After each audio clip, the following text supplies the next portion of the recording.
Tu sais quoi? C'est mode autrice et aujourd'hui on va voir Audrey Sedano, autrice, éditrice, illustratrice. C'est parti, c'est par là. Alors moi, j'ai pas un mot pour commencer, j'en ai deux. Je dirais plutôt la ligne et une ligne épurée. C'est deux mots et c'est deux facettes de mon travail. Je suis très attachée à la ligne graphique. Je suis incapable de faire un dessin qu'avec de la couleur. Il me faut une ligne noire. C'est le trait de mon dessin, voilà, le trait. Et un côté très synthétique, épuré. Il faut toujours que j'optimise l'info que je vais mettre sur le papier. Et c'est ma vision un peu scientifique de mon travail avec justement un troisième mot, le patrimoine, qui m'est très cher, le patrimoine français.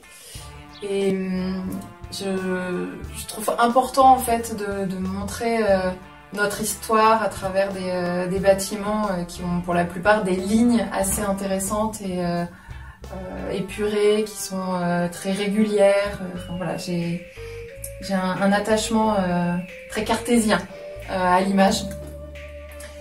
Et donc le patrimoine, pour moi, il se met sous plein de formes. C'est à la fois des bâtiments, des lieux chargés d'histoire, mais c'est aussi l'histoire elle-même, donc avec de l'humain, avec des savoir-faire, avec un patrimoine gastronomique, artistique. Donc j'essaie de mettre un petit peu tout dans mon travail, qu'il soit artistique, qu'il soit en BD, qu'il soit jeunesse. C'est assez complexe de monter ces projets-là parce que je veux mettre plein de choses dedans, plein de savoirs, qui est justement mon quatrième mot.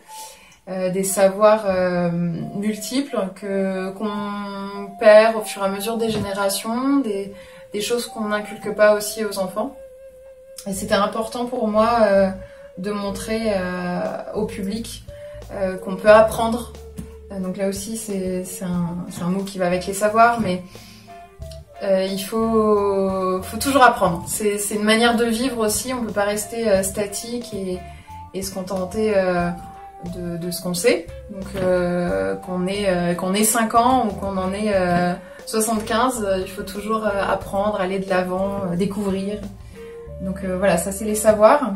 Et puis l'aspect numérique est très important aussi pour moi, vu mes études qui étaient informatiques. C'est pas remplacer le papier parce que j'y suis très attachée, mais c'est le faire évoluer, lui donner une nouvelle dimension numérique, l'enrichir, l'augmenter, donc que ça soit pour de l'art encadré ou un livre ou d'autres supports. Le numérique avec la réalité augmentée, ça permet pour moi de faire évoluer mon dessin dans l'histoire, dans le patrimoine, voilà. Est-ce que je suis riche? Ça c'est une question.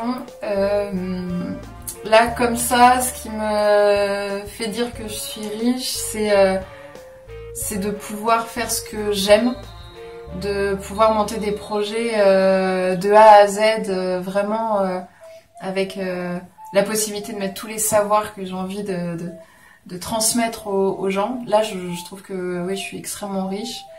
Après j'ai peut-être une autre richesse, c'est de pouvoir faire ce métier-là sans me poser trop de questions. C'est une passion en fait. C'est pas quelque chose qui me fait vivre. C'est vraiment une passion et je fais ce que j'aime. Là je suis riche.